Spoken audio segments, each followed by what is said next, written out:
Ladies and gentlemen, and gentlemanly ladies, on this week's On the Rocks, it's all about entertainment with screenwriter.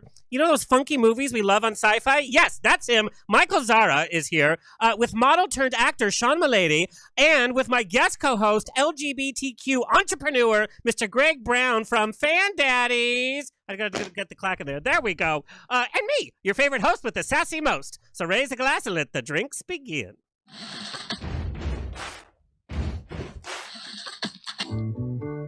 Thank you for being. Life is a banquet, and most poor suckers are starving to death. I'd like to propose a toast. This is On the Rocks with Alexander, where I drink with your favorite celebrities as we talk about fashion, entertainment, pop culture, reality TV, and, well, that's about it. So pop a cork, lean back, and raise a glass to On the Rocks. Fasten your seatbelt. It's going to be a bumpy night. Lord help us, buttons and bows and pantyhose. On the Rocks podcast, the place where we're too glam to give a damn. I literally believe after our civilization is all over and gone and we're dust, Drag Race will still be going on. Now, every country has their own Drag Race. Pretty soon there's going to be Drag Race Death Row with looks to die for. Get it? No. Okay. Check out my sassy weekly movie news on outat.tv or on therocksradioshow.com. This week I talk about Nightmare Before Christmas has gotten a sequel. But it's a book, and it's just about Sally. But we know Disney will not wait for long. Come on, emo Disney. P.S. I love Disney fans who think that they're emo because they're so into Nightmare Before Christmas. They're so dark. Yeah, at Hot Topic. Okay, so edgy. Like us on Twitter and Instagram at On The Rocks On Air and Facebook On The Rocks Radio Show. Send me an email. Book me for a wedding, funeral, quinceañera, bris. I don't care. I will show up. Info at OnTheRocksRadioshow.com. By the way, I'm also a registered officiant. Send us your questions and comments and nudes if you're single. Our presenting sponsors today are JustFor.Fans, Uberlube, The Luxury Lube, and FanDaddies.com. Kurt, do you have a pun for us today? Yes, I do. You're so punny. Did you know I have someone give me a book about anti-gravity? You couldn't put it I down? couldn't put it down. Yes. You got Kurt. one. There you go. In like my 6 years, I finally got one of the puns, and I have to tell you, it doesn't get better. You don't feel proud, Yeah. about it?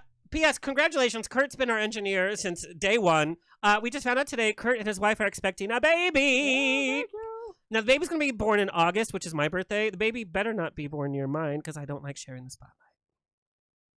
I also don't like kids either, but Kurt, congratulations. You can babysit if you want. Oh, yeah, that'll really happen.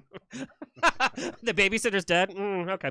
The show's presented by Straw Hat Media. You can watch and or listen to our every now over 239 episodes at OnTheRocksRadioshow.com. Hello to our listeners around the nation on every major podcast platform, Facebook Watch, and on Apple TV, Roku, and Amazon Fire TV on the outat.tv app. Share, subscribe, leave a comment, leave your phone number. I'm single. Oh, we found out On The Rocks is now broadcasting to over 70 countries in the world. Thank you, outat.tv.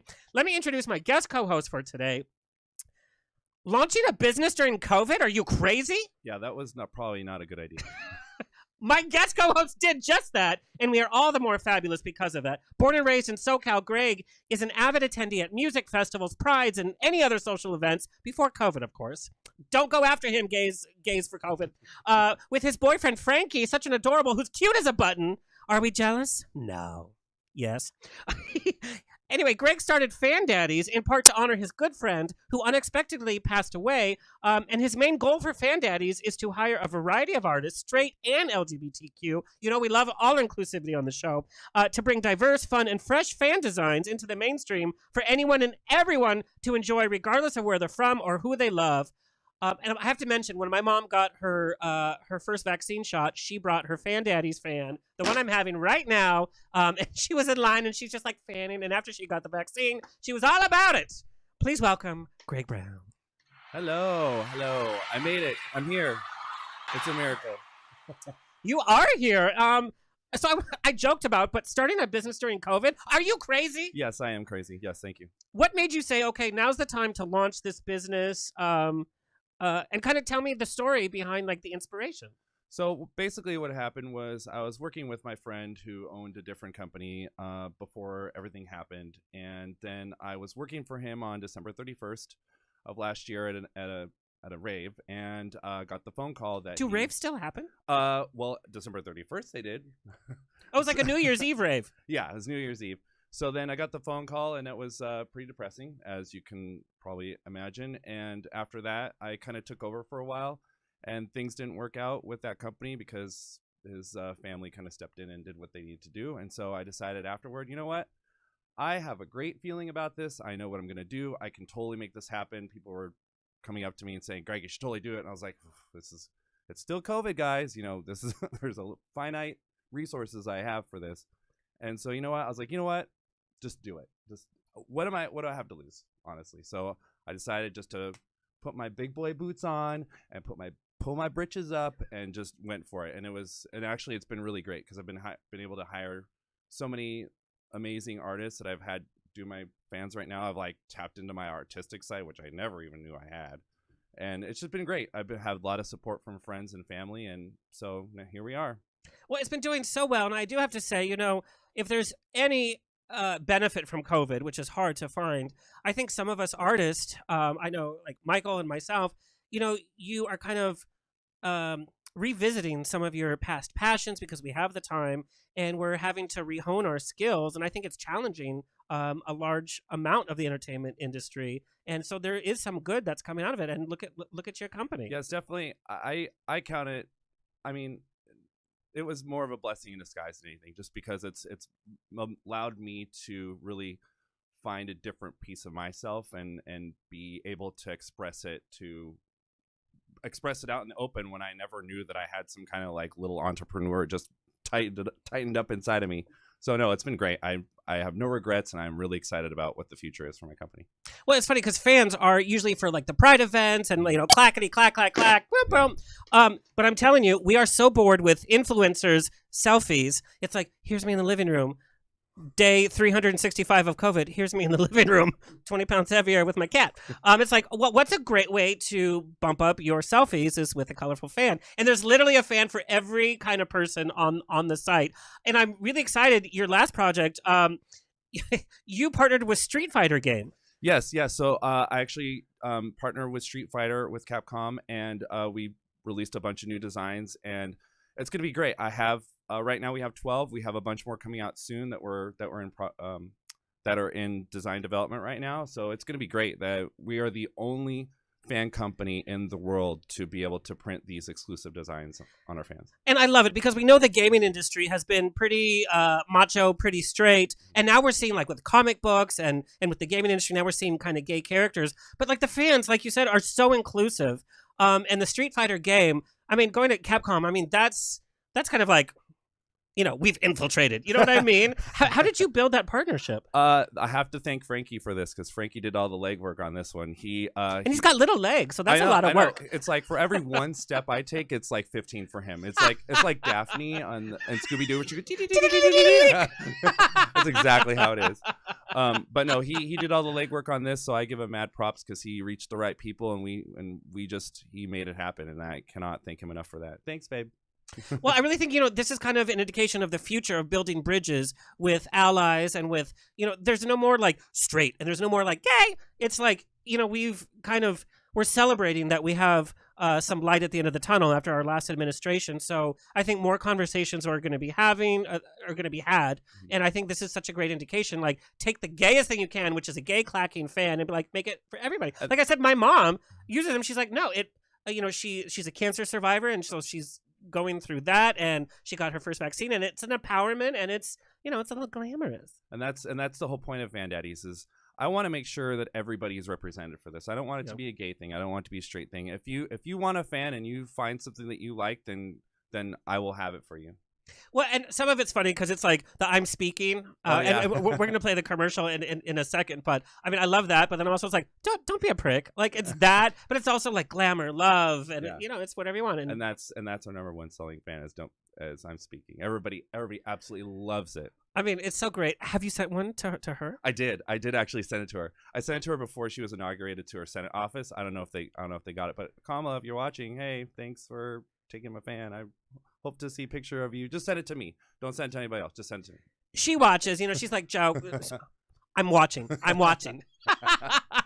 Okay. I actually got this message when we announced that you were coming on the show. Can we expect Fan Daddy's undies? You laugh. I mean, anything is possible at this point. I have an open slate of things. I have like a giant idea board of things I want to do, and that may or may not be on it. I really would love to see some slogans and some of the graphics that we've seen on the fans on underwear. I think the Go-Go Boys would do so well with that, but I also think for like a fun date night as like a little surprise, I like that idea. So, So it's like, oh, hey, babe, shade. And then it's like shade on my ass. Yeah. It's like, are you a bottom? I don't know, am I? Yes. Actually, I'm not. Just Okay, so wow, yeah, that's good. Glad we figured little it out. misconception because my voice is so high. Happens to me and Ross Matthews. Yeah, of course, that happens to me too. That's how I order at drive-thrus because I get like anxious and I'm like, oh, we gotta butch it up. I like a 6-pack of nuggets, please. Yeah, that's it's like, don't forget my sweet and sour. That's what usually comes after. Okay, when we come back, we are talking to model turned actor Sean Malady. Is zooming in with us from New York City. But first, let's hear from one of our presenting sponsors.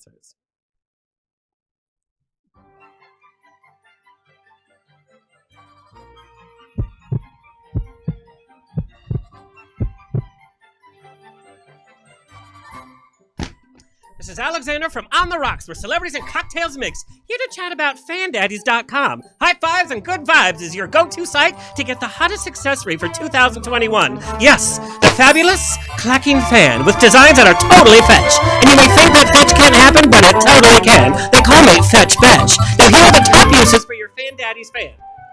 To look fabulous. You can spill the tea and tell secrets, but fancy-like. It is also the perfect punctuation for reclaiming your time. I'm speaking. I'm speaking. But I'm speaking. I have to I'm weigh speaking. in. And it can also cover that vodka breath. Oh, it's mouthwash, I swear. And last but not least, it makes you look fabulous. So fabulous, you have to say it twice. So go to FanDaddies.com and get the fan for that best suits your image. Until we can clack our way through festivals, prides, and events, it's the perfect accessory to spruce up your Instagram selfies or send as a gift. So extra. Support small businesses at FanDaddies.com.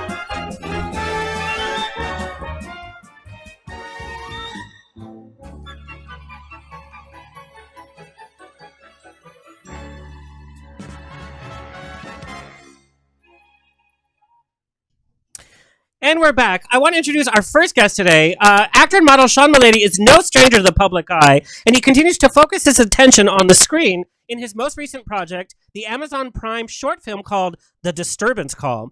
And recently named a New York City celebrity model through his work in various New York Fashion Week shows, he has continued his film work with Unit 11 Pictures on this 20-minute thriller, which we're going to play the trailer, by the way. Early in his career, he hit the ground in full stride by landing 3 off-Broadway plays, a Greek tragedy, and 2 original works. And he's also walked in both fall and spring New York Fashion Week settings in the Society show, the esteemed Pier 59 Studios, with Italian couture designer Ile Ballet. I think I said that right. Ile Ballet.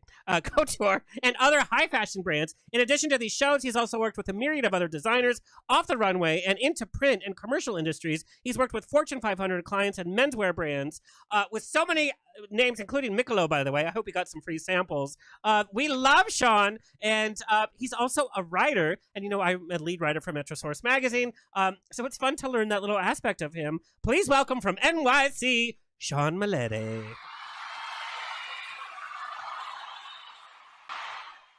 Hello, Sean. How are you? Good. So I just have to ask, how did you get into modeling?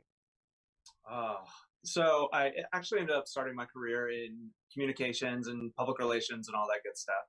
And then when I moved to New York, there was an open casting call for a New York Fashion Week show. And went there. I was like, why not? You know what? I'm in New York. Let's try it. So I went there, ended up working the event, and meeting up my first manager and all that stuff, and kind of the rest is history, where it's just like, okay, there's going to be another runway show, there's going to be this, and I was like, yep, this is where I'm meant to be. So that never happens, especially in the modeling. Usually they'll be like, here's the target areas for your body, lose 40 pounds, throw up into the toilet every time you eat, and then come back to us. But it just kind of happened to you. I venture to say it a lot has to do with your personality. Your personality comes through on your social media. It comes through in your articles. But there's just this positive aura. But for that to happen so easily, Lucky. It does not happen. I guess it's like now when you ask me, I was like, wait, I guess that doesn't happen. So I'm very fortunate and blessed with that. So very grateful. But my personality, like I was like, don't look at me, just listen to what I say and hire me. Well, but like on the runway, like you're just, I mean, it's not about person. They're like, don't smile and wear this canary on your forehead. Right. Be terrible on the stage. Be terrible. Now, what was your first runway like backstage? Because you know we've all seen like the kind of movies and the reality shows of what happens backstage. You're a newbie. It's your first runway show. Were the other models like nice to you, or were they bitchy to you? What was happening? Were you like, God, I have to change in front of all these people? That's where I would go. It's like I wear a t-shirt and socks in the shower. I'm imagining Miss Congeniality in the back. Oh, like he's just like everybody's friendly. Everybody's just kind of like, yeah. Me? Oh, hey. Oh my gosh. Like I try to be, because like I'm originally from Florida, so like, you know, still getting used to the New York environment. I'm just like, oh yeah, everybody's so great. And then everybody's like, I don't know if I could like cuss on here, but everybody's not the nicest. It's called entertainment. Nobody is nice in entertainment. Nobody's nice, right? No, so like it was chaotic. All of a sudden, like people were yelling at each other, they were screaming, and they're like, "Put this on," or "That doesn't fit you," and it's just like, I'm sorry, it was my own sock. It does fit, I promise. Like, well, where was like the that. sock, So Sean Malady? Like, I think that's the better question. what's that? Where was the sock? Maybe. Oh, okay. Let the mind wander. No, just kidding. Now we know, models are in the business of selling their body image. We know that body issues exist in the modeling world, in the entertainment world, but they also exist in the LGBTQ community, no matter who you are. Even if you're like the most chiseled, people will still send, weird messages on social media. How have you dealt with body issues as a model, as a normal person in New York? And we know New York is its own fashion show when you're just like hailing a taxi, like that's what's happening. But also as Right. part of the LGBTQ community, how have you dealt with that kind of pressure? I mean, to be completely transparent, like it's a struggle. I mean, I think it would definitely be a lie to say that, I did not struggle with like body image, like views and everything. But it's hard. But to get past those barriers and be like, listen, like everybody has flaws. Everybody is thinking about how they look and is concerned about how they look. And it's really none of my business about worrying what other people think. And everybody has their own sense of beauty. So it's like, you have to reassure yourself, you know what I mean? Whether you're in the LGBTQ community or in the modeling industry or acting even, or just, like I said, hailing a cab. Like I know there are some days where I'm walking down the street and I'm just like, oh wait, make sure my shoulders are back, put on the runway face, and I'm just like, I'm going to the store. Like, relax. Yeah, but in New York, going to the store is like a thing. Just like going to the grocery store in West Hollywood, you go to the Rock and Ralph's right on Sunset Boulevard. You're gonna run into Courtney Love probably, and I don't know, Richard Simmons. Like it's an event. Like you cannot just wear sweats and call it a day, especially when you kind of are in the public eye more. No, for sure. Like I noticed this morning, and even like yesterday when I was on the treadmill, I went to the gym and I was like walking on the treadmill, and you're wearing a mask and everything like that, but like I still tried to like put on a fierce face and just like pretend like I was bringing it to the runway on the treadmill. I was like, cue RuPaul, Boom, and boom, boom. right. So I want to know how you made the leap from the runway to a film set. Because I'm just going to put it out there. We're very honest on this show. When they say, oh, a model wants to be an actor, we're like, oh, great.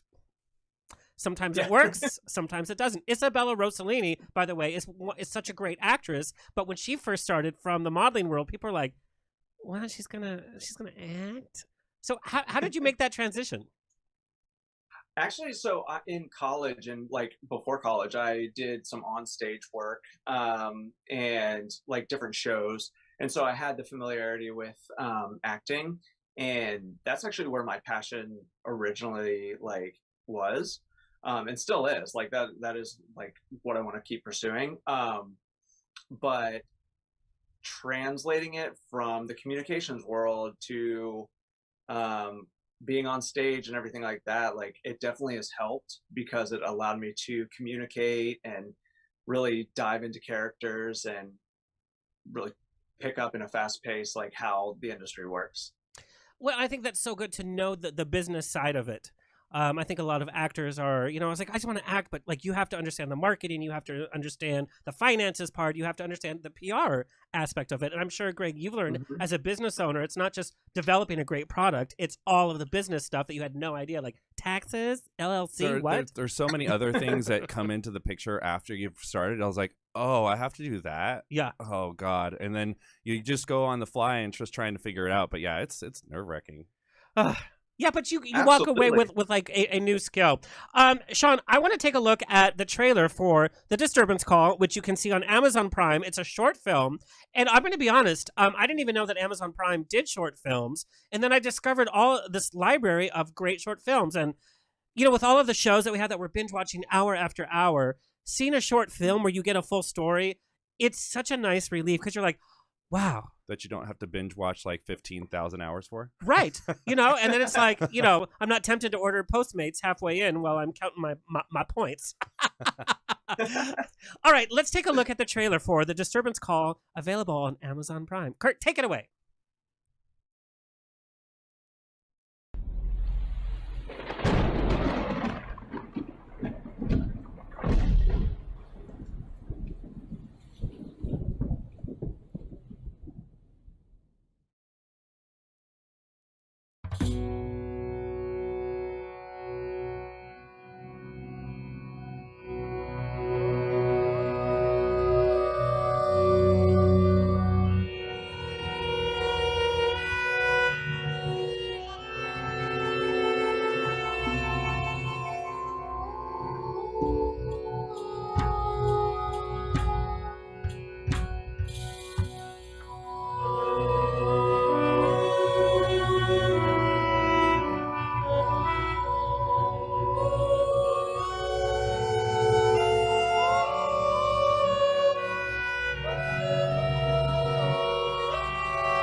So that is the super sexy trailer for The Disturbance Call, available on Amazon Prime. And I have to say, the Disturbance Call, it has the skies of being like this horror film, but it really asks us, what is your biggest fear? And it's more fear of the unknown. And so, Sean, I want to know, what did you learn from doing this film professionally, as an actor on set? Like, oh, okay, we're doing this. What did you take away from that professionally? What new skill or something that you learned, but also personally by having to go through the script and this idea of what scares us the most? Yeah, that's an interesting question. There's a bunch of freaky things out there, like really like scary things, whether like internally or whatever. Like my fashion? Yes. No, your fashion is on point. The jackets, awesome. And those fans, I need one. Yes, we can make that happen. But yes. No, but what I learned like through the script is like, everybody can have a fear. Like whether you're a cop, whether you're a gay man, a black man, an Asian woman, like whoever, everybody has a fear. But like a big fear is other people, which is so crazy. Like you don't think about that until like you're put in situations where you're like, wait, this person can really like hurt me. This person can do different things. So like getting in that mind frame, no matter who you are, is like, it's a pretty terrifying thing, or it can be, Well, it's funny, we've been through this kind of political unrest for a while, but it really came to a head this last summer. And I think we all got scared of each other we got scared of who we thought was on the opposite side, but I think we got scared in our own community because people were just attacking each other left and right. And there's a line in the short film where it's like, oh yeah, world disasters and tornadoes and lightning, it's still not as scary as people. And that kind of chilled me to the core, People are scary, Well, just in general. You think you know someone, and it's like you see a completely different side of them when a high stressful situation comes out. You see a completely different side of them. You're like, oh, okay, so that's how you handle that. That's very interesting. And then you have to kind of make a calculated decision on, is this somebody I really want in my life after that, or yes. is this somebody who I really agree with on a like personal moral level, or I got it. I mean, Yeah. talking about scary people, I mean, just see my mom when I bring home a new boy, and she's like, that is scary. So, Sean, I'm going to talk about, I really enjoyed your performance as the cop. Thank you. And I knew a little bit about your background before, but you played like this straight cop. Knowing your sexuality had no effect on me appreciating the performance. And I'm in the minority thinking like a gay man needs to play a gay man. I think all actors should be given the same opportunity because it's about the acting. Like that's what the producers are investing money in, is a great actor. What is your opinion on the popular opinion that gay men should be the only ones to play gay men? I think you and I are kind of like in a similar stance. I think every actor should be given an opportunity, whether gay, straight, whatever, I think, I know, like, if I were going out for a straight character, I would want the same opportunity as a straight man going out for a gay character, because that's the beauty of acting, because you're not portraying yourself. You're literally bringing somebody to life, because a majority of the time, those people are fictitious, so who are we to be like, no, a gay man needs to play this gay character? I think everybody needs to give it a shot if they can, So I'm going to be honest again, because, that's my job and I have a little vodka in me.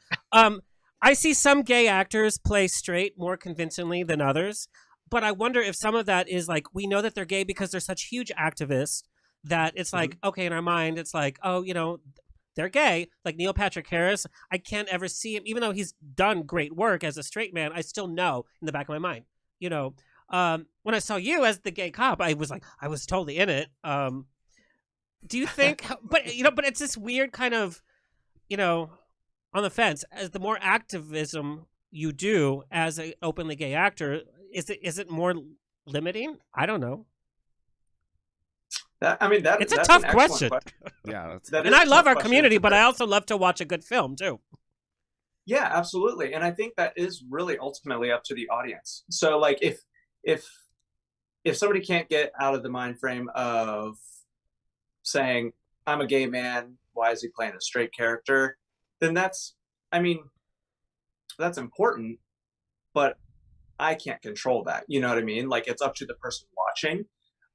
As far as like activism in the LGBTQ community, I think that is also extremely important, and if somebody wants to go that route and make themselves really active in the community, then that's amazing, and they can still do other things. Just like I play volleyball, for instance, like really minor example. I play volleyball, but it doesn't mean I can't go and, I don't know, like throw a football. I don't throw a football, but it doesn't mean like, I'm limited to only being a volleyball player.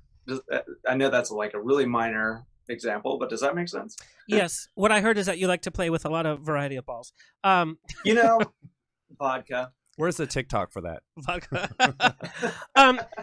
I also I love that you're a writer writing for magazines, and sometimes, because I write as well for a few magazines, sometimes we get an assignment we're excited about, sometimes we get an excitement and we're not.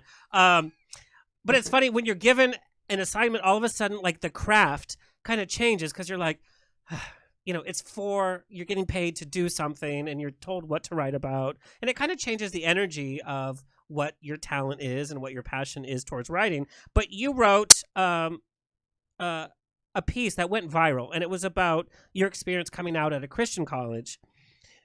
What was that reaction of the article going viral from your friends and family that knew you from pre-gay, I guess. My Pre-gay. straight day. Yeah. Oh God. Now the Yeah. Republicans are going to have like a condition called pre-gay. Oh god. That happened to him pre-gay. That's funny. Coin that. Yeah, I'm going to. That's another fan. I got it. Pre-gay. Oh, pre-gay. Oh, it's for our allies. Well, and we know at Pride, our allies turn into. Yeah. They get excited. Yeah, they do. So that article, like, that was a really pivotal point for me. I was still studying, and I was in my senior year of college, and like I was at a very conservative Christian college. And like there was just this turning point where I was like, okay, like the people that I'm around, a majority of the time are just like supposed to be Christians, but they were like doing the exact opposite, or like treating people the exact opposite way that, in my opinion, Christianity should be. So like that kind of propelled me into being like, you know, I'm going to finally like live my life and be who I am and still like treat people right. And the reaction from like family, I had already told them and came out to them prior to that. So it wasn't like a complete shock to them. Like they were still, you know, getting used to me actually being out, but they knew. And friends of mine who I grew up with that went to the same college and everything, they didn't receive it as well, I guess I should say. There were moments when I was told like, hey, I want you to think about what you're doing because we don't want to see you go to hell. And I'm like, I think I'm good. So Plus, you're like, hey, all the hot, cool people are going to be there. So, like, is it really hell? VIP pass. VIP. Yeah. I'm in the front. But it's funny when somebody damns you, and you know when we talk about the new, and I was raised in a very religious background too. When we talk about the New Testament, is all about hope and love, and that's literally the last message we got from Christianity. It's like nobody pays attention to that, you know. Right. I was raised as an avid Catholic. I want to know, you know, we talk about the oppressive nature of religion, which I get, we all get. But I want to know, what positive aspects do you think being raised in a religious background kind of helped you in life and structure, and even in your profession? It has it shaped my entire life. So I grew up like going to church and everything. And it really allowed me to appreciate other people, like in a true way, being like, okay, everybody has their own like gifts or talents or, you know, things that they excel at and things that they may need a little like help with, but maybe I have the ability to help them, you know? So it allowed me to see people for the good rather than pointing out every single like negative aspect of people. And so I think that was definitely a super great part of growing up religious. So not all of it was bad, that's for sure. Yeah. I think we focus on the negative a lot.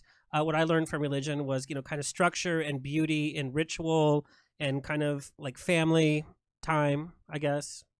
Yeah. And fabulous outfits. And of course. I am, in my experience with religion, sorry to chime in, but you're the guest co-host, girl. Chime in. I want to say something. No, but I mean, my family grew up really Catholic and very religious and everything, and my grandpa was like the most devout Catholic you could ever imagine. Every Sunday church at 10 a.m. And I even was an altar boy at one time. I have 3 awards, 3 years in a row. I won an award called Head Altar Boy, which they've changed the title since then, of course. But yeah, that does not surprise me at all. Pre-gay. Pre-gay. We did it. Yeah, we did it. Coining hashtag pre-gay. Yeah, hashtag pre-gay. Oh. But no, I think religion, in my opinion, has given me a good baseline of like your morals and your values and who you should appreciate and what you should appreciate, and just paying attention to other people and recognizing other people. I mean, you know, namaste kind of status. You just need to have a good visual and perspective on everybody else, what they're going through, as well as yourself. Yeah. And kind of the idea is like, it's not just all on us, you know, religion kind of teaches us there's this bigger out there. I have become atheist for so many different reasons, but I'm not like this angry atheist. Being called an atheist people think that you're just so angry against religion. It's not that. It's just like, no, I'm fine with being present, and this is what's happening right now. But still, the idea of a bigger thing is like, love for your fellow man, and that there's something more that we should adhere to than it's just me, me, me. Although I say that a lot, me, me, me. Okay, Sean, we're gonna play a little truth or sip. So I know you have your cocktail. What are you drinking, by the way? I'm drinking a vodka soda, lime flavored by Cutwater. So it is delicious if nobody's ever tried it. You fancy. That's fancy. I think we're gonna put together that in the graphic. We're gonna do the Sean Malady drink. Can you just pass that right through the screen? Yeah, literally. Yeah, It's refreshing. Oh, thank Whatever. Okay, so we're gonna play a little truth or sip. Kurt, take it away.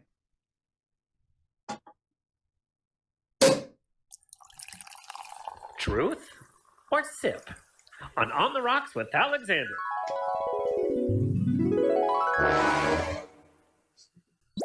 All right, a little truth or sip. So you either have to tell me the truth or you have to take a sip. And Greg, you're part of this too, just so you know. Oh no, this is not good. I'm gonna take a lot of sips. I'll just get my drink ready. That's how we do it. That's how we do it.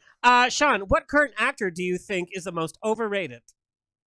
Oh God. Oh. This is a dangerous question because you're like, I could be casting a film with them next week. Yeah, I'm gonna take a sip with this one. Oh, okay. There we go. Because a lot of them produce nowadays, so it's like They produce, they direct. Yeah. Okay. right. Greg. I want them to buy my fans, so I'm not going to say anything. Yep.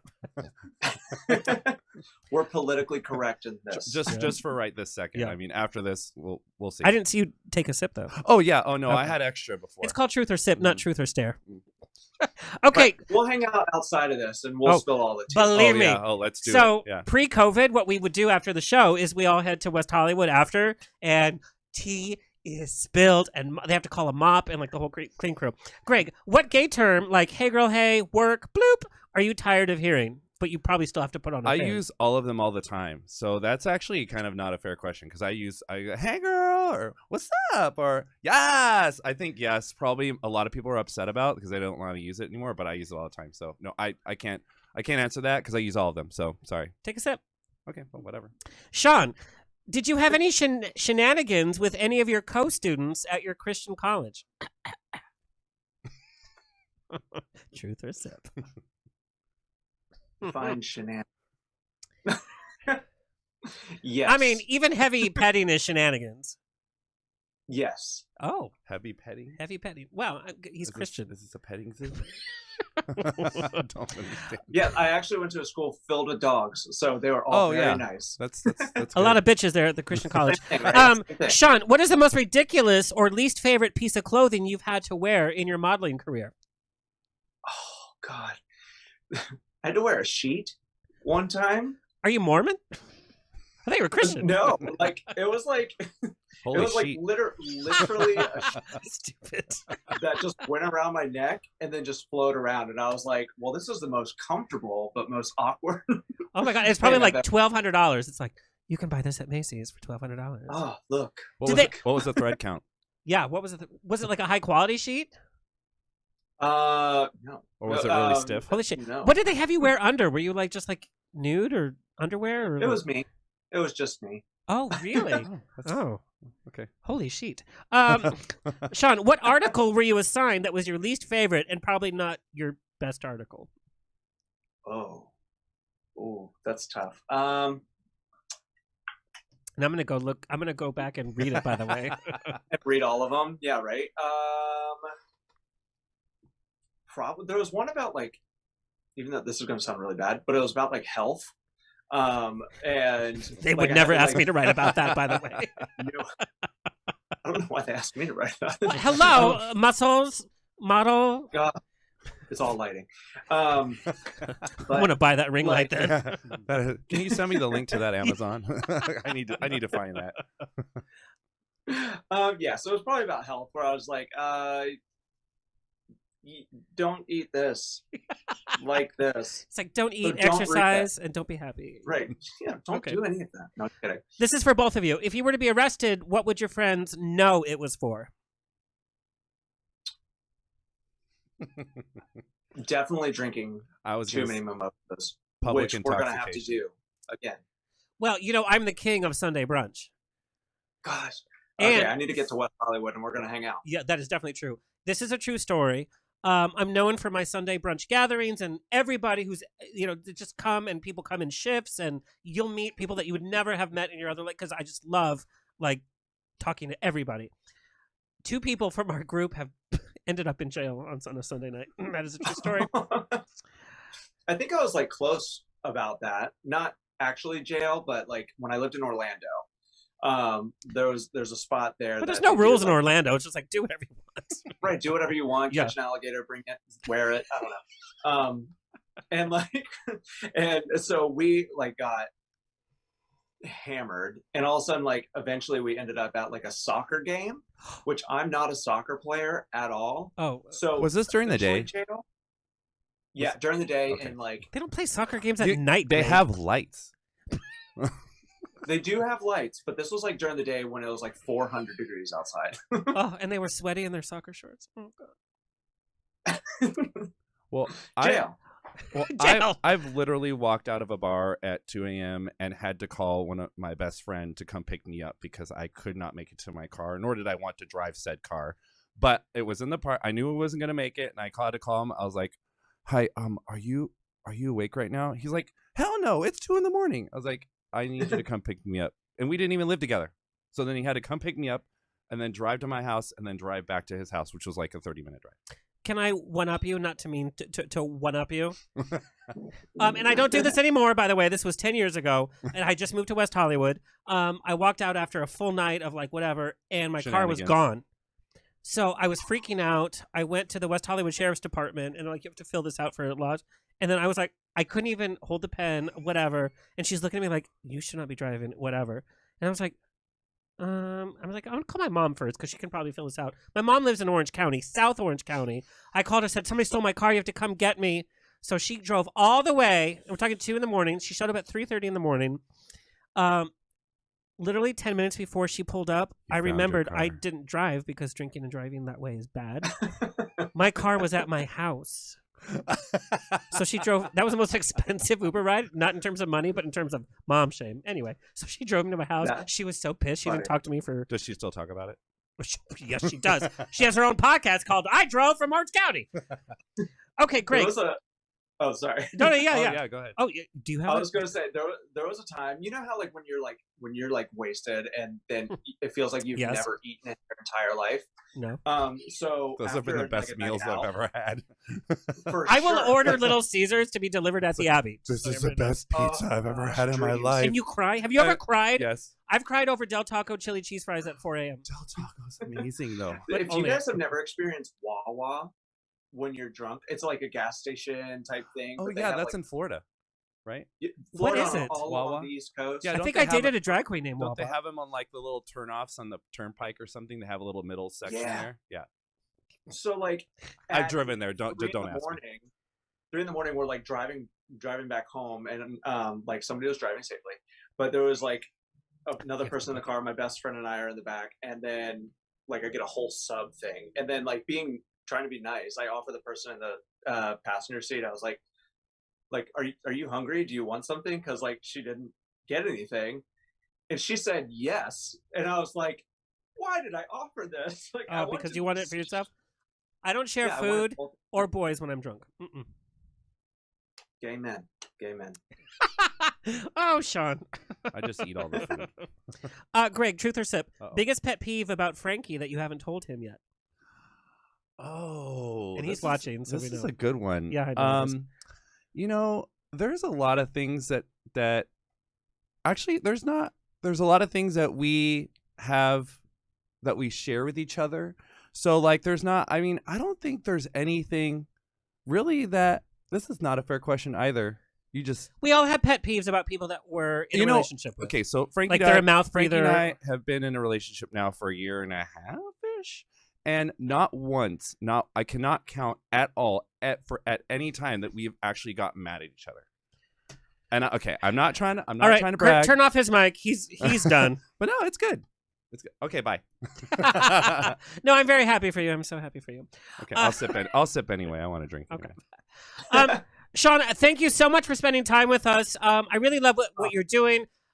like I've said on the show many times, being gay is it's kind of like a piece of who we are, but a puzzle is made up of so many pieces, and I think it's so important, especially moving forward for our community, to build bridges with our allies and with people that might not want to talk to us, that we present our full puzzle rather than here's my one piece that I'm going to offer you. So I thank you for doing that. Very excited to see what's ahead. Do you know what your next project is? I know during COVID. Actually, I'm working on a photo shoot on Thursday. Can't disclose the name, because contract stuff, but keep an eye out for that. I'll be posting about it, I'm sure. Yes. And like I said, I love your social media. It's very positive, and very friendly. Sean, can you tell our audience where you want them to find you and follow you? Yeah. You can find me on Instagram at Sean Malady, and that's ShaunMelady. Oh, that's it. Okay. I was like, oh, okay. Oh, and then like that's where I direct people. I was like, I don't use like Twitter that much, and Facebook I mainly keep for like family. So yeah. And Sean, if you want a fan, let me know at FanDaddies on Instagram. Message me and I'll get you a fan. No problem. I will do that right after this. Take it to the runway. Yes. Sean, you are such a joy, and you and I are working on an article for Metrosource magazine. So for our audience, look for that soon. Sean, it's late there. What are you going to do? Are you going to binge watch something on Netflix, or are you just going to go to bed, or what's going to happen? So my partner and I, we've been actually rewatching. You have a partner? I do. Okay, His bye. name's Craig. Just kidding. I mean, wait, no, just kidding. Just kidding. We've been watching Will and Grace, and like still. What find season that though? Is It it depends what Blondes? season. I'm the only one that's gonna say Is it the new some one? of it is not good. What season? Oh, not the new ones, the Yeah. older ones. So Okay, we're cool. on like season 7. You can So- stop watching after the Patti LuPone episode, and then it's all downhill from that. For sure. All right, say hello to Craig. I sure will. It's All a right. good He's name. in I the like other- it. Yeah, Craig, they say hello. He says hi. Bye. I made this joke. If you're watching On the Rocks right now, I made the joke. It looks like you're being held captive in somebody's wine cellar, like Ratchet. Oh, he is. Blink twice. Blink. Thank you, Sean. We're gonna hear more from you. I'm very sure. Thank you so much for having me. I can't wait to hang out in person too. Oh, it's gonna be dangerous. Yes. Bye, Sean. All right, we're going to hear from Bye, one of our guys. other presenting sponsors when we come back. We have Michael Zara here. We're going to get the nitty-gritty on screenwriting and the sci-fi movies that I'm addicted to when we come back.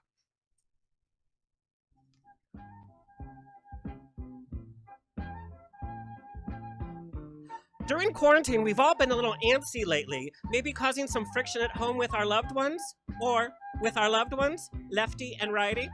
I'd like to introduce you to the official lube of On the Rocks radio show, Uberlube, the luxury lube used and appreciated by our crew and host.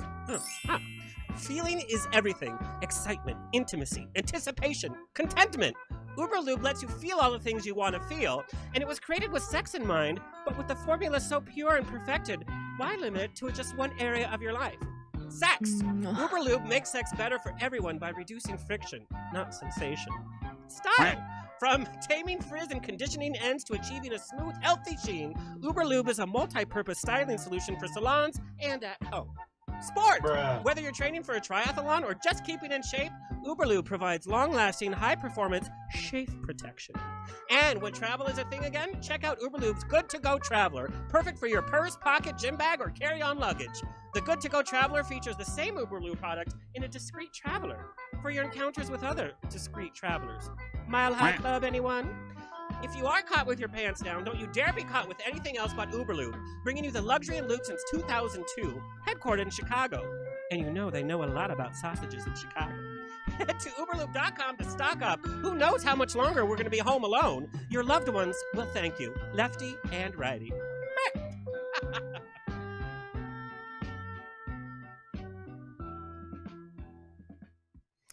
Thank you to our sponsors for keeping the show for free. I am so excited to talk to our next guest because I'm fascinated with the behind the scenes of entertainment.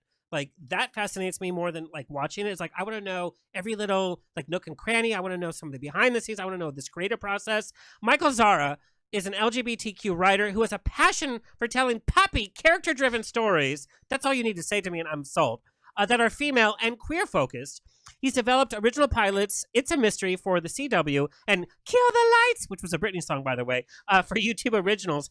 His horror comedy, the Hallmark Christmas parody, which I am telling you was on the TV for my mom's and mine Christmas celebration. It's just the two of us, was on repeat because we loved it so much. The parody, if you've ever seen a Hallmark movie, Christmas movie, this is it for us, for our community. It's called Letters to Satan Claus, and it aired this past December on Sci-Fi. And his other horror feature, The Convention, is set up at Intrigue. He was a writer for Major Crimes on TNT, which love the show. He also co-created the unauthorized musical parody of Teen Witch at the Groundlings, and is co-writing the horror feature Prom Dress. And if you don't know Prom Dress, you just have to go to Amazon, which I went on Amazon today. It's a classic young adult novel, which is a horror film, which we're going to talk about. Please welcome Michael Zara. Hi. I love these pictures that you found on my social media. It's great. It's like a, going down memory lane. Oh, we do research. In fact, Kurt, can you play a certain picture as a bellhop? Oh. There we go. Yeah. So, just Way behind back, the scenes. Way back when. Yeah. You had an internship at Days of Our Lives? That was my first gig in LA. Yeah, that's what moved me out here. Yeah. So tell me, how did you get that internship? You're like, soap opera, and then how'd you get out of it? Because it's like a cult. Well, I would have stayed forever. It was what brought me out here. This was the early 2000s when, you could get somebody on the phone, and I just called and said, I'm a college student. I love Days of Our Lives. Do you guys have an internship? I think that's so cute, by the way. Wow. That's shocking. I've always been kind of like a hustler in that sense. That's the only sense. And I've seen your JustFor.Fans. No, maybe we've heard the song. No, but I just called them and I think they saw I was legit and in school, and that's what took me out. I was at Arizona State, and then I transferred to Santa Monica College, and the rest is history. But yeah, it was.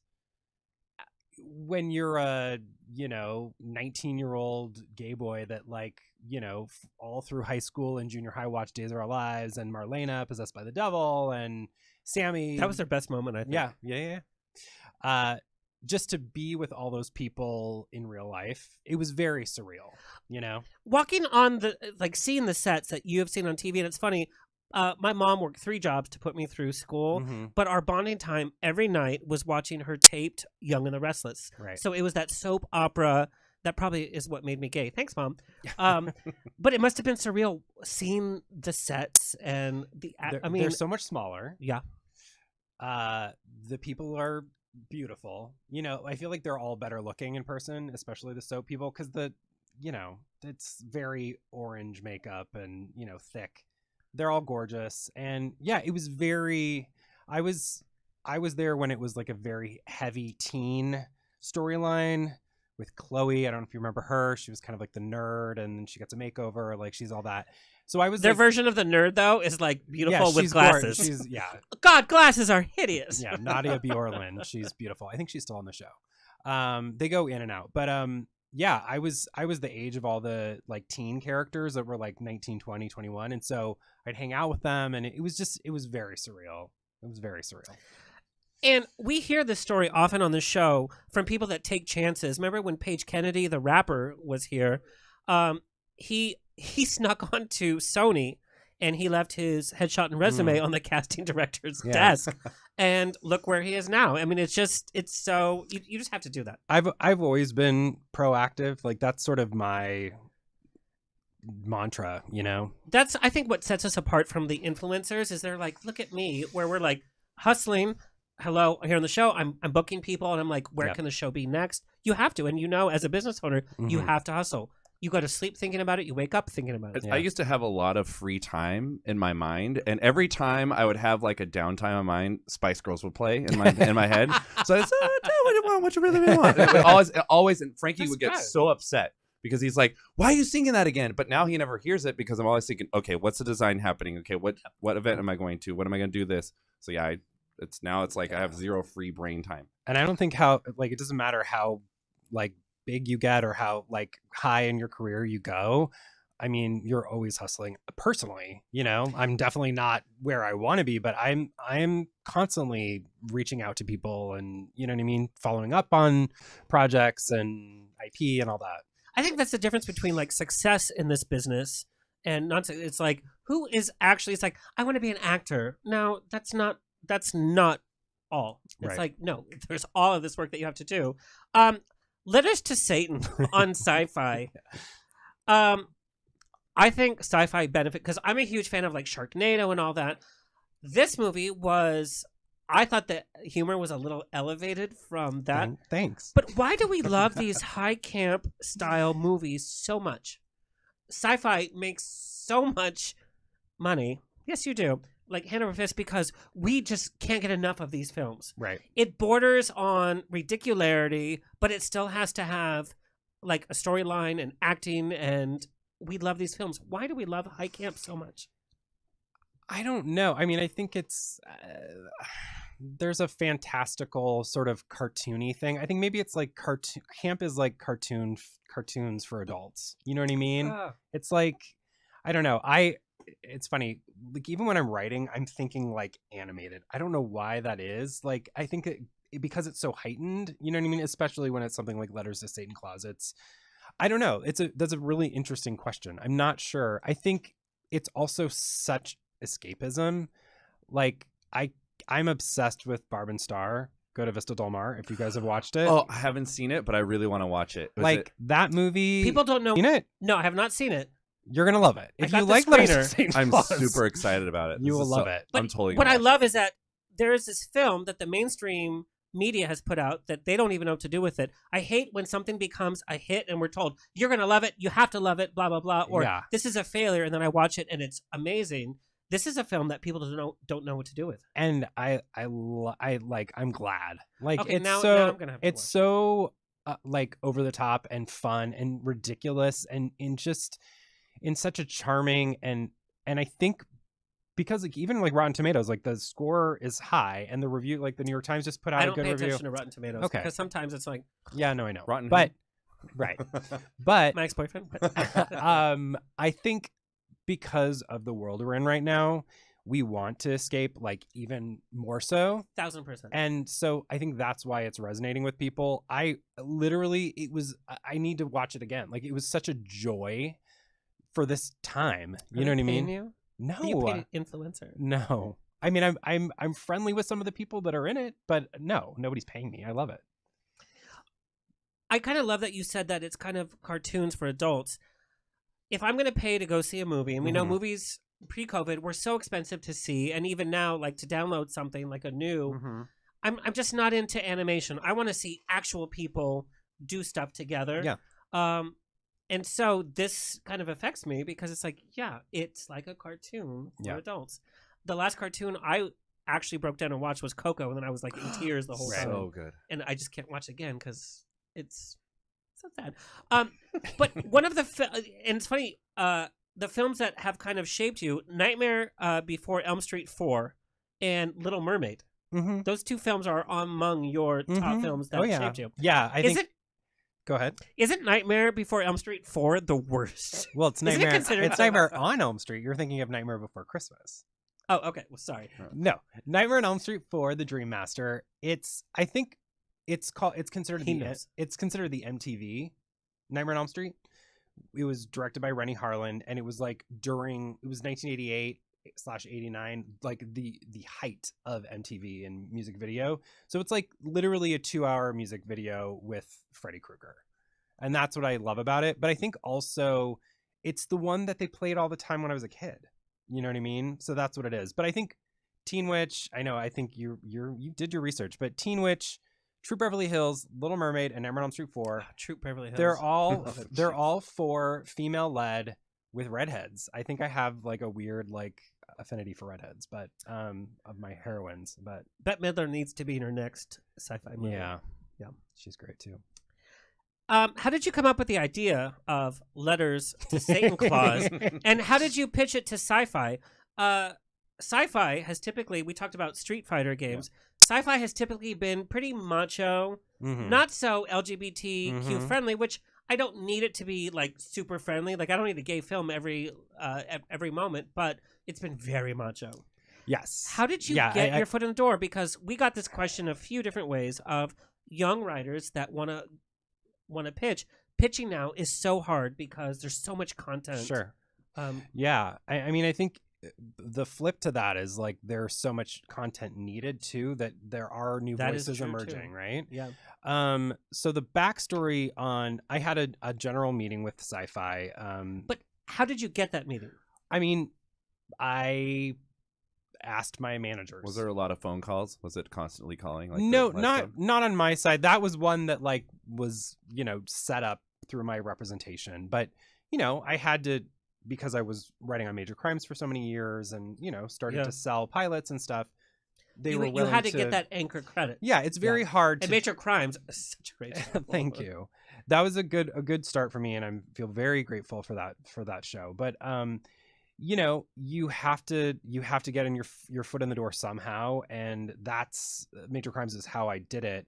But yeah, it's very hard if you're a brand new writer to get in with a company like Sci-Fi. But I had a general meeting, which if one does when you're a writer, you go on all these meetings now on Zoom, but usually they used to be in person, and you kind of just spitball, see what they're looking for, what they need. And the executive who has now moved on, not dead, he's at another company. That's another Sci-Fi movie. Thank you for the executive who moved on. Yeah, moved on sounds R.I.P. But no, he's well and alive. And I love him. Josh Van Hout. Hi. Hey, girl. He's fantastic. And we totally vibed the Nightmare on Elm Street stuff. He actually said that to me too. He's like, Nightmare on Elm Street Part 4, that's like the worst one. I'm like, tried to school him, didn't work. But when you explain it, it makes you look at something from a different point of view. Yeah, it's the cartoon. It's the most cartoon. Yeah, it is. But yeah, we talked and we just bonded over our love of like 80s horror and Christopher Pike novels. I don't know if you remember Christopher Pike. He was sort of like the lower rent. Oh, that sounds bad, but the lower rent, R.L. Stine and, Dean Koontz and all that. He was a horror novel I think guy. Dean Koontz is pretty low rent. Okay. Anyway, R.L. Stine. But so we shared that kind of love. But yeah, to answer your question about how this idea came about, I love Hallmark movies. Like I watch them. Addicted. And they're paint by numbers. We know exactly, my voice cracked as I said paint by numbers. They're exactly how we know they're going to go, right? But there's a comfort in that. That totally. But what happens at the end? Well, and I love, right? It's like, oh, Right. God. The prince is going to take a peasant as a wife. Yeah. There's a quasi-sexy guy. There's a quasi-sexy lead. I mean... They're always Canadian. Because they have to film. They're in muted, sweaters. But no, I was watching a Hallmark movie late at night, one night, as you do, and That's what time you watch them. Yeah, I was like, I think it was like 11 o'clock. I was in bed.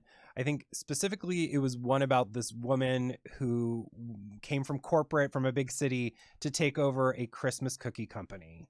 And she falls in love with the local like tree lot owner, which I put in Letters to Santa Claus. I know exactly which one you're talking about. Yeah. Yeah. That was actually one of their better ones. Yeah, it's actually good. It was. But so I thought to myself, wouldn't it be fun or funny or silly or crazy and why hasn't anyone done a horror spoof of these Hallmark Christmas movies? So I wrote up like a treatment, like a 10-page treatment, and it was called A Very Murdery Christmas. And I talked to Josh at Sci-Fi and sent it to him, and he loves the Hallmark movies too.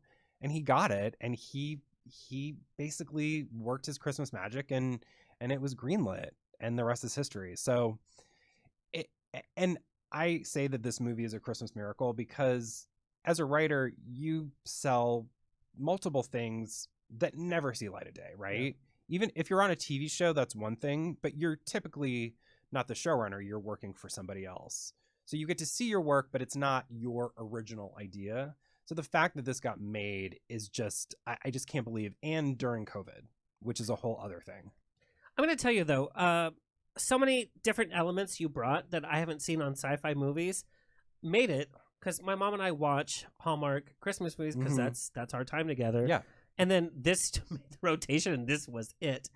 Kurt, can we take a look at the trailer for Letters to Satan Claus? Reporter Holly Frost is finally going home for Christmas. And a special someone from her past It's Satan. Happy holidays! is back to wreck the halls. One little letter When I was 7, I wrote Satan by mistake. will lead to one hell of a holiday. It's beginning to look a lot like Christmas. Letters to Satan Claus, only on Sci-Fi. Love it. So ridiculous. Now, this was kind of your first kind of big script to make it to actual film. How close were you in the casting process and the filming? Were you on set every day? Did you get to tell them who to cast? No. So what happens, I mean, this is considered a TV movie, right? And so you basically write the movie and kind of give it to them. That's so weird to me to it's give over something. What's different about when you're on a TV show, like on Major Crimes, I produced every episode that I wrote, meaning I was involved in casting, in costumes, in going to James Duff, my boss, would let me like watch editing. You know, I was on set for every take. So it was very different, you know, kind of just handing the script over. But I will say there were some casting changes because of COVID, and there was a lot of things. And so they asked me if I wanted to rewrite some things that would make it more COVID friendly and all that. And so, yes, I was very involved in that. But in terms of casting, I wasn't. And then I did get to go out there for a couple of days before we were shut down for COVID. So I got to meet the cast, who were great. And they're just, they had so much fun. Like, they were lovely. You can tell from scene one. It must have been weird, though, to see your baby taken over and you're like, oh, that's who you cast as. Okay. I mean, I personally think they did a great job. Karen Knox, who's Holly, like, that script and movie lives or dies by that character, and I think she killed it. I think literally I couldn't have pictured a better Holly personally, so I love her. What was cut from the film that you would have loved for us to see?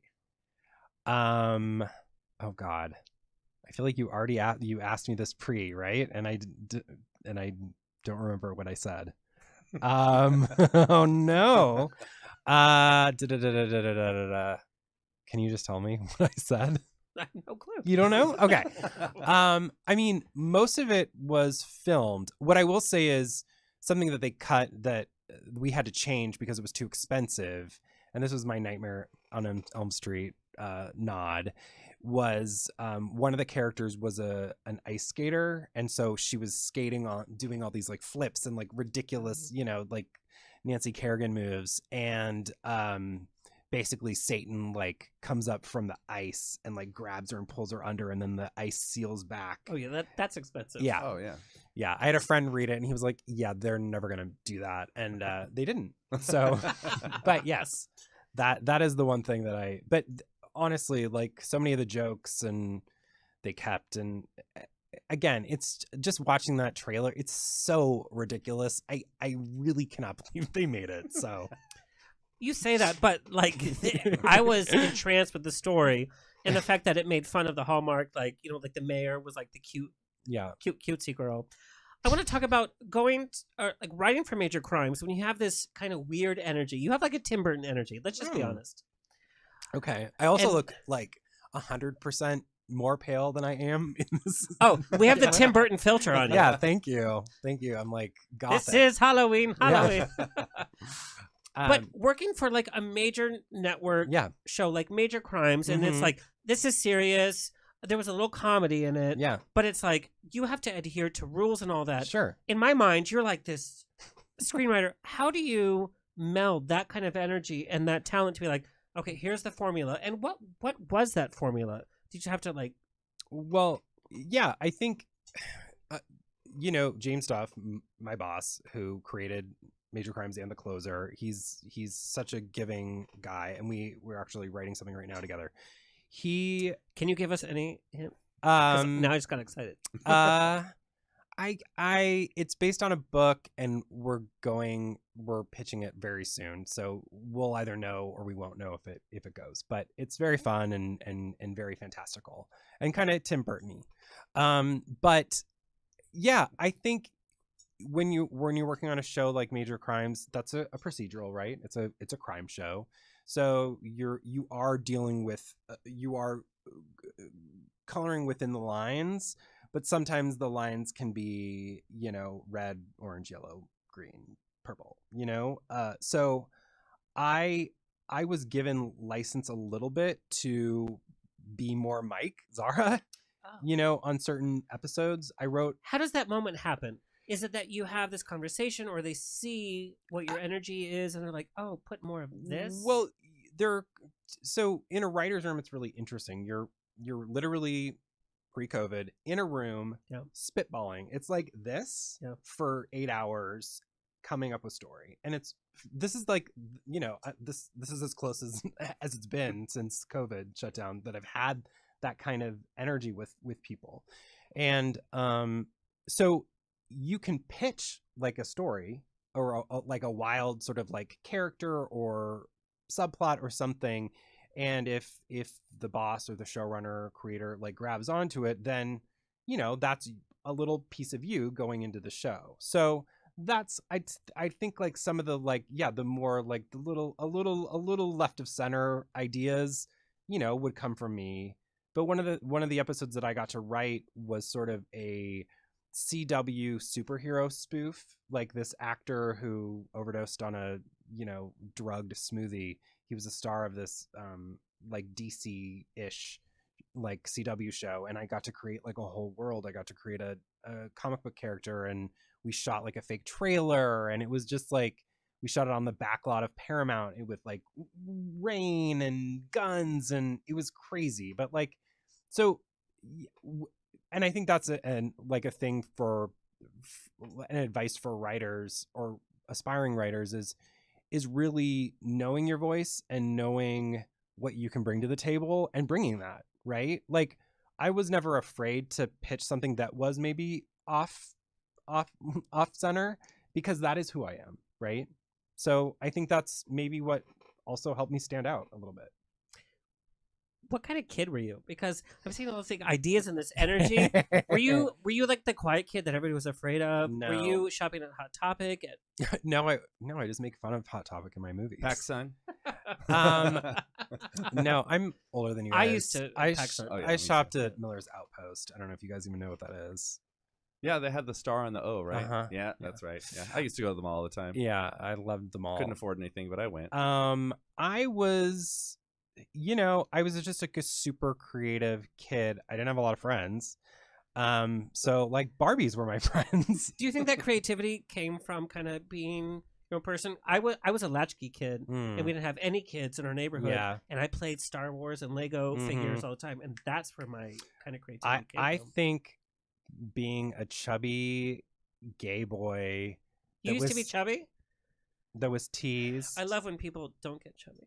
I lost 30 pounds in the last year, so that's another. During COVID? Mm-hmm. Oh, so happy for you. I did the opposite. Yeah. I found them. I found them. No, but the TV was my best friend. Like literally, like 90210 is Kelly Taylor and Donna Martin and Brenda Walsh before she went to London.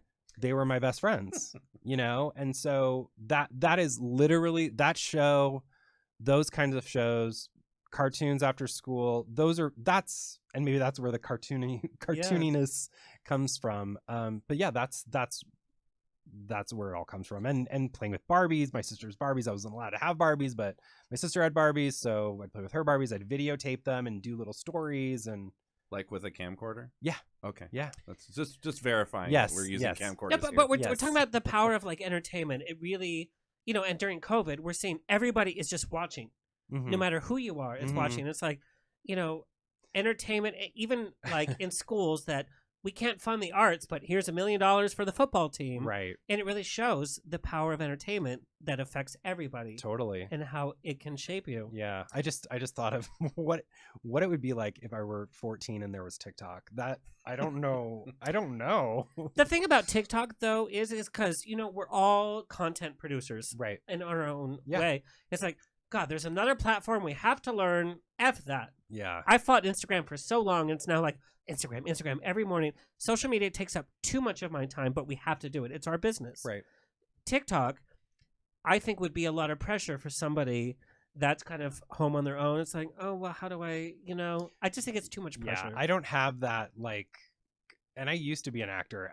That part of me died. I'm like, I like being behind the scenes and, I do not want to do this for the world. That's funny that you are so involved in the entertainment industry and you don't want to be in front of the camera. No, I don't miss it at all. Have you ever wanted to be an actor? I could see you. No, I think in my head, I just don't see myself as that. I just can't. No high school plays or anything? Oh, God, no. God, no. No, Did you do high school plays? What role was what was your role? Well, I was acting up until I was 25 out here. So your bellhop. I was a bellhop in Days of Our Lives for a daytime Emmy. Yeah, I didn't win. No, I was George in our town in college out here. Yeah, at Cal State Northridge. Are you serious? I think I saw that production, by the way. Maybe you did. If you had to put yourself in a play, what would you play? Do you watch musicals? Are you that kind of gay or no? No, I haven't even seen Rent yet.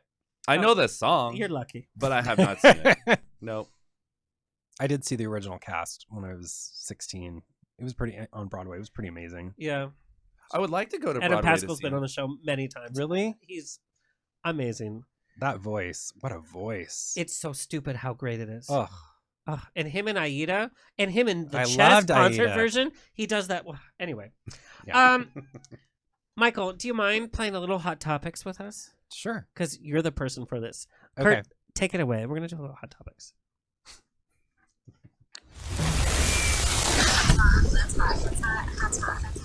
It's time for Hot Topics on the Rocks with Alexander. Better pour yourself another. This is hot. That's hot. That's hot. This is really hot. That's hot. So hot, you guys. Today's Hot Topics is brought to you by JustFor.Fans, the adult award-winning site connecting an all-inclusive array of content creators and their fans in a totally safe COVID way. We're all a little lonely during lockdown, so enjoy some private time with your JustFor.Fans content producer. Okay, Hot Topic. And I really want you to be honest on this, and I want you to be honest because this is what we do on the show. Okay. Did you drink enough? You had 2 sips. You're like a hummingbird. I was waiting. You had the other guest, and I was sipping. There's a double standard from the LGBTQ community. Oh, and this is what we do, by the way. I do devil's advocate. We went crazy mad when James Corden mucked it up in the prom, and we did not let Scarlett Johansson play a trans character. Mm-hmm. But there's nothing but praise for Paul Bettany and Uncle Frank, and Stanley Tucci and Colin Firth in their new film we're crazy about. Even Stanley Tucci in Devil Wears Prada. Hypocritical? And I know that you have said in our current age, gay plays gay, trans plays trans. So I want your take. Well, I think, yes, I did say that I personally think in the landscape we're in that a trans person should be given the opportunity to play trans. I just think I look at Pose, which I think there's all these amazing people that we would have never learned of if it weren't for that show and Ryan Murphy, and I have to give him kudos. Such a good to show. Getting that show greenlit and with the best fucking, pardon my French, music out there. Am I allowed to say that? Yes. Sorry. It's $20 per F word. Oh, okay. I'm good for it. I'll Venmo you. But in the gay actor character thing, I would always want to give an opportunity to a gay actor because more of them are open, and there have been so many years and years and years where straight people were allowed to play gay, but it is a double standard. So I wouldn't want a gay actor not to get a job to play straight because he's gay. So it is tricky personally, if I were casting, like, the prom dress has a very oh, we're talking about we will talk about it, but Yes, there's a queer young teenage boy that's one of the leads. I would love to try to find an actually authentically queer kid to give him that opportunity, and he can tell that story authentically, right? But if there was somebody that was right for it, that's another thing. But I don't, the trans thing, I think, is so, it's delicate, and I think we all need to be more educated. And so I agree with that, but you know, Elliot Page and Laverne Cox can only play so many roles. Do you know what I mean? totally. As somebody behind the scenes, Yeah. if you're going to get money from a major studio, you have to have an A-list actor. You just have to. Right. But what I'm talking about also is us as a community on social media. Remember when James Corden's, when the prom first hit, we all of our friends were like, "Oh God, this is why gay men should only play." He was such an abomination. I didn't find his performance that bad. I didn't find it that great. But crickets. Paul Bettany was great in Uncle Frank. Why is there that discord? Why is that okay? And I think what we're talking about is the quality of acting. I think I was just going to say, I think it's quality. You know, I think if somebody like I was going to say Bareback. That's not it. Brokeback Mountain. Bareback. That was another film. That was another by film. Falcon Studios. Yeah. But I was touched by Brokeback, and it didn't matter that Heath and Jake were straight. The story was being told, and we would never have seen that in the theater. It would never have been nominated for the awards it was if it was not. Yep. Do you know, I watched that movie between my grandma on one side and my mom on the other because I didn't know it was so graphic. Uncomfortable. Oh, yeah. But it was about love, and so... Better than Bareback Mountain. Oh, I watched that alone. But as a scriptwriter, this has to also play. Yeah, but I'm all about trying to give the underdog the opportunity. I really am. And so I would love to see a new fresh face. If you have 3 gay characters, which is very rare in a movie, yeah, maybe you have one A-list person, but let's find 2 unknowns or people that are actually queer to play those parts. And like Letters to Satan Claus, we had some gay actors that were like, "Oh God, girl, like turn it down," but it wasn't said. This is a gay man, or you know what I mean. It was like this is part of the. And we had the some small queer town people community. playing straight. Karen Knox, who's Holly Frost, she's openly queer. Oh, and she chewed that candy cane so angry. I was like, "Oh, lesbian." No, Oh. no, I'm just teasing. And as a viewer, what is your take on? I guess I have the same kind of feeling. Is that if there's an available, well-groomed actor who wants to play the part and they decide, oh well, you're gay, I'm not going to give you the part, I think there's a problem with that. I think that definitely that, and I can kind of relate this into music because I don't watch TV or film as much as I do listen to music, and I know that during COVID especially, I found so many new artists that I did not even know existed before COVID, because I'm listening to this stuff and I was like, this is so good. Like, where has this person been? And I go back like 3-4 years and they've been playing the same kind of music for the last 4 years and I had no idea. Yeah, right. But now I have so much time on my hands to like figure out, okay, this is the kind of style I like and everything. And I think it goes the same thing with film, is that there's so many talented actors who haven't been in the limelight yet, who are just waiting for that one break, for that one time for them to be on one show that they see, okay, hey, look, this is my time to shine. And they shine and you're like, oh, they're so good.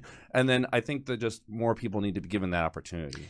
So I'm just going to play devil's advocate again. The acting on Pose is very uneven, and I'm sorry, it is. But we're afraid to say that because then we're going to be gay-phobic, transphobic. But if you want to present a show that we're all frothing about, then have quality acting. I think the story is great. I think some of the actors need better. I think I just have low standards because I really enjoy it. No, I enjoy it too. Do I cry? Yes. Do I get excited about it? Do I rah? Yes. But from behind the scenes, that person needs some acting lessons. And we should be calling each other on that. Not afraid. We're just so afraid. Okay, so that was our Yes. hot topic. I just got 200% whiter. Prom dress. This is, and I love, the title is Classic Young Adult. It's 1989, so that's your classic. This is the description of prom dress.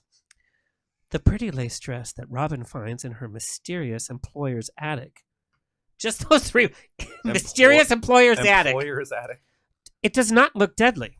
It looks perfect for the prom. But the dress has a horrifying secret and lures innocent, unsuspecting girls into an evil and terrifying nightmare. This novel in 1989 went viral, and you are writing the film version of it. So I want to know, creatively, how is your process different? Because you've come up with the ideas and it's been your scripts. Now you're like, okay, here's a novel and I have to write this script to movie. How does that kind of change? Tell me about what that process is. Well, let me first say that I hustled and got the rights. I've been tracking the rights to Prom Dress for 10 years. So you must have read it in 1989. I read it as a kid, loved it. What about it was like, it's a evil cursed dress that makes you do bad things. You know what I mean? There's fashion. There's who doesn't like that? Yeah. So blame it on the dress. Exactly. But I will say we've made it for 2021. So there's no addict with the old employer and all that. So that your job as a writer is you're not just basically typing into the final draft what the book is, right? You have to find what are the kernels, the things that are really resonating with today's kids. Yeah. And so our movie version is about identity. It has 2 queer leads, 1 boy, 1 girl. And yeah, it's about sort of, loving the version of yourself in the mirror you see as opposed to the one that you're sort of reaching for. You know what I mean? Like the facade. I love that. Yes. I love that. It's also super bloody and people die. So see, but I love that because it has a message. We had Misha Osherovich from Blue House's Freaky, talking about how there's so many underlying themes happening in horror, and you just like Prom Dress now has this whole new message. Yeah, and that's what you are doing for us. We'll see. I mean, I hope we're it's out to a bunch of producers and buyers, and we'll see if it hits. So fingers crossed. Do all of your friends say, "Hey, put me in your movie"? No, not. I mean, one of my best friends is an actress, and she's a working actress, and so I kind of put her in everything. I'll put her in everything for the rest of my life because I love her and I think she's talented. Her name's Natalie Lander. She was on The Middle. Hey, girl. Hey, girl. Hey. She's probably watching. She's like, Mike, why are you so white? But the lighting here is very white. It's very white. It's very white. Yeah, I really should have put on some bronzer. But no. I personally love working with friends if they're talented. You know what I mean? If they're good. I think there's something we said, like Christopher Guest works with the same group of actors. We're seeing Kristen Wiig and the same kind of. Yep. If it works, it works. Let me know when you're writing a story about a husky Latino with a penchant for Panda Express. I will. Panda Express, what's your favorite thing? Yeah. Panda Express and vodka. That's it. Okay, I'll watch that. Okay, we're going to play a little rapid fire. Who wants to go first? Oh, God. You. Okay, I'll go first, sure. The guest. Okay. Oh, yeah. Great. You've been here before. Who was your celebrity crush? Oh, David Hasselhoff. I said celebrity. Ooh. Oh, well, whatever. Like what? How old were you? I was young. Even I was like now? in middle school. Well, Baywatch, David Hasselhoff, he was kind of hunky. No, nobody. Of all the people from Baywatch, you're going to pick him? Yeah. Like, I love David Choka. How do you say it? Choka? Who cares? Because you're going to choke on him. Yeah. Well, have you seen him lately? No. Is it bad? It's bad. Don't. People get older. Yeah. But I feel like the gays don't get older like that. We just get better. Okay, what fan slogan that you would put best represents your life? WTF. Oh, I love that. Okay. Because there's a lot of things that happen. I'm like, well, there's that. That was a choice. And it could be good or bad. It could be good or bad. Yeah, absolutely. We know you've been to every Pride around. Yes. Favorite Pride memory? PG-13. PG-13. Oh, I don't really have a lot of R-rated ones, though. I'm not that kind of guy, really, to be honest. But no, my favorite Pride memory is probably being with my two besties in Palm Springs. We would pre-COVID. What year was it? You know, I'm the official MC every year. It was, I don't know. It was a year that I stayed at the stupid Holiday Inn that was on Tuckwitz Canyon. That's over there next to the Renaissance. I don't remember. It was like 4 years ago. But it was like we would go every year. And then there was this one specific year where my best friend Jeffrey, hi Jeffrey, you're probably not watching, but because he doesn't do any popular national show, of course he's watching. He stays at home and he's a dog dad, so he stays at home and he pets his puppies. That's better than a cat dad. Yeah, true. Anyways, but we decided one day, we're like, you know what? We're just gonna go. Let's just do it. We don't have a place to stay. We're not gonna do anything. We went down there. I love that. And that's the best kind of. And then we had the best time. Yep. Could be a movie script. Cheesiest song on your playlist? I'm sure you have many. Probably the Spice Girls I was talking about earlier. So probably "Wanna Be" by Spice Girls. Okay. But it's not really just cheesy. Like, it's great. It's a great song. It's on repeat a lot. Yeah. I love cheesy music. I don't care. Finish the sentence. If I wasn't selling sassy hats and fans, what would you be selling? Oh God, that was almost Letters to Satan Claus. Latex, probably. I'd be selling latex at a latex store. That woman kind of laugh. P.S. That was me. Latex at a latex store, probably. I work at a fetish store. I think that'd be fun. Oh, okay. That'd be something different. Okay, that's what I say. Whatever. Judge me or don't. I'm happy with it. So I have to ask, like, what's your fetish? Should I even ask? Well, I'm into latex and leather and all that other stuff. I was Mr. West Coast Rubber 2019, by the way. Wow. So, I had a sash and everything. I don't think that's fantastic. A fetish. That's like a costume. No, it's not. I mean, it's not considered a costume. It's just something you wear. It's, just like a cotton T-shirt. It's just different material. All right. Greg, tell our audience where you want them to find you and follow you. Yes, find me at FanDaddies on Instagram, Twitter, Facebook. What's the other things? Oh, TikTok. I have a TikTok too. I never use it. And then fandaddies.com. If you go to the website, you'll see lots of cool pictures and things. Check out the Instagram though. I usually update the Instagram the most. It's fun. Thank you so much for guest co-hosting. I've learned a lot about you, by the way. Thank you. And we know we should support small businesses, especially now. So fandaddies.com. Follow. Michael Zara, are you ready? Yeah. He's like, I need to go home and write the script tonight. Is this where I can drink? I'm excited to hear this. Yeah, you're supposed to have been drinking this whole time. I know, but... Girl, you have to down it. I feel like he's going to make a horror of him, like, podcast. What is the worst horror film? The worst horror film? God, that's... I'm just going to say a genre in torture porn.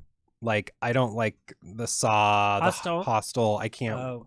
I need candy. I need comedy. I need. Oh, it's not Smarts. literally porn. It's torture. Oh, I get it. Torture porn. Sorry, Yeah. I was a little confused for a second. You were thinking the wrong. Yeah, Mindless I was like going latex. straight to. Yeah, no. I thought Saw was smart because it made you think the first few Saws. I don't like my characters in peril for 2 hours.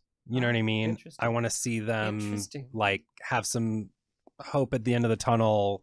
Let's have a journey. Let's not just make these people miserable. All right, so this isn't one, but I'm going to ask it. What's your favorite horror film? I already answered that. Okay, how about classic horror film? I already answered that. Oh, is Nightmare on Elm Street 4 considered a classic? I think so. Rosemary's Baby. Where is it on your scale? I like Rosemary's Baby. You like it or you love it? I like it. Exorcist? I've never met her. Such a good answer. Why didn't I do that? Again, like Poltergeist is like in the classic, but again, that's a big budget Steven Spielberg produced movie. A lot of people don't know that, by the way. And a lot of people don't know in Poltergeist when they're in the pool, some of those skeletons were actual skeletons. I didn't know that. You need to look that up. Like not plastic ones? Nope.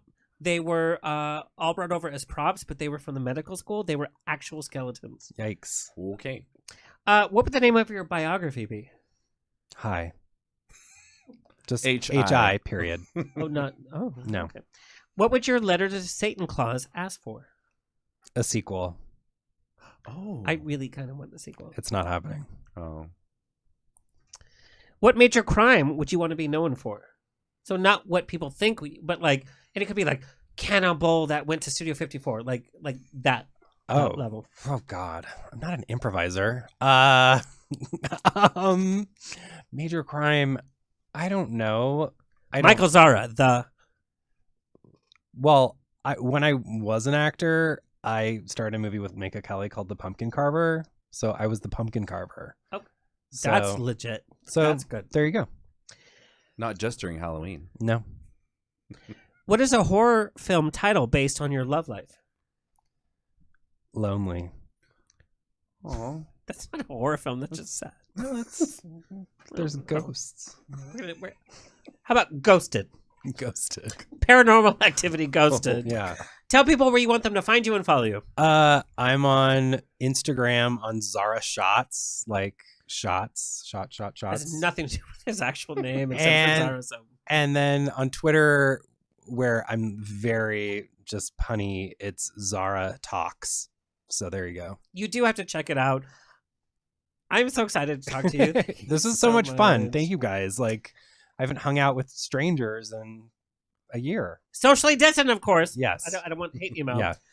Well, that's our show, folks. It's always a grab bag of fun every weekend on The Rocks. A big thank you to our fabulous guest, our engineer, Kurt, new daddy. Thank you so much. Our studio producer, Michael Vega, and our intern, Alexis Mendez. And above all, our audience. Coming up, we have Beverly Hills Housewife. Sutton Strack is coming on, and I'm very scared because we've seen the writer. It's like 2 pages. But she's coming in. And we are chatting with Academy Award winner George Chakiris about his new tell-all book about his time in the West Side Story film and his time with Marilyn Monroe and Natalie Wood. Yeah. So stay tuned, stay happy, stay healthy, stay sexy, stay tipsy. This has been another episode of On the Rocks. Tweet me and slide into my DMs on Twitter and Instagram at On the Rocks On Air. Find everything On the Rocks for free at OnTheRocksRadioshow.com. Subscribe, like, review, and share. Until next week, stay fabulous.